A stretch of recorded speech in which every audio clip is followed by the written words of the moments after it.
it's me, Ari Bell, and welcome to my YouTube channel. And if you are new, please subscribe and don't forget you are awesome.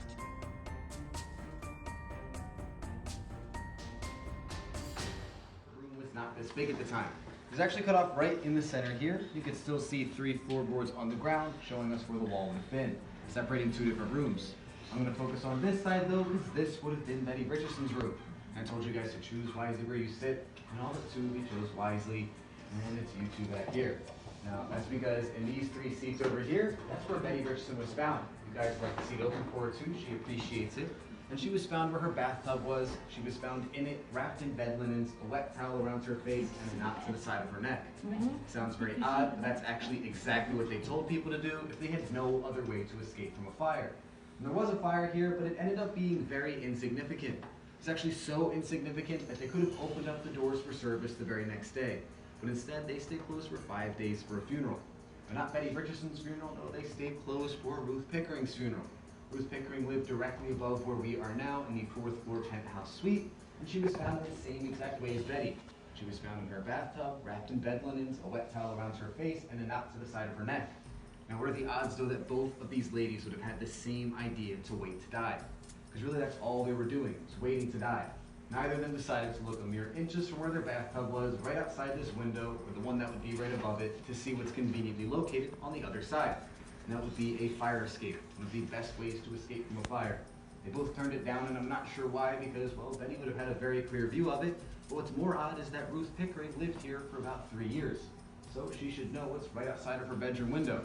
Also on top of that, she was very good friends with the owners of the hotel, and Marjorie Kinnan Rawlings actually said in the St. Augustine Record, which is our newspaper here, that Ruth Pickering used to use that fire escape almost every single day to go up to the roof to sunbathe. So Ruth knew exactly where it was, exactly how to get to it, and still we're supposed to believe she thought it would be smartest to wait it out in her bathtub. That doesn't make much sense. That's how we know these ladies must have been dead before the fire even started. But not only that, if they were in their bathtubs, presumably still alive before the fire got too bad, that should have been enough to survive the fire. Because it only lasted about 20 minutes and it barely did any damage at all to the building. Now, the damage was so insignificant that there were no repairs, there were no renovations, there was only a cleanup process involved. So that goes to show you that the floorboards below us right now, these are original to 1887.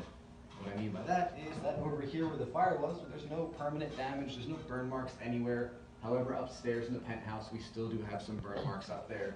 But they're just over on this side of the wall in that corner. They don't really extend very far over, and they don't get too high off the ground, showing us not only was the fire not that bad, but it was pretty well contained. But on the coroner's report still, it says that these ladies died from the fire.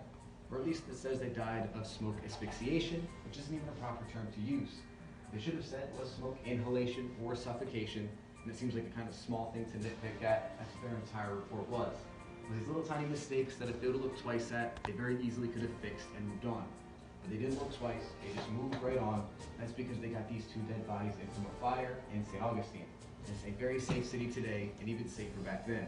So they decided not to look too far into it, and they wrote these off as 2 unfortunate casualties. However, that's exactly why you're here tonight. We're going to figure out exactly what happened, and our next stop on the tour will be Mr. X's room. But before we do head on, if you guys do want to take pictures in here, I strongly suggest it. This is my absolute favorite room to do so in. I will tell you that these 2 corners seem to get a lot of really good pictures, but I've seen great ones all. Theater's like really going on. Back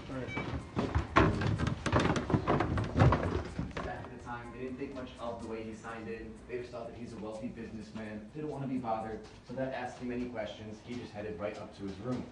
Shortly after, though, a young lady comes through the same doors, and she signs in under her real name, Betty Richardson. Although her last name may have had the word rich in it, she was rich by no means of the word.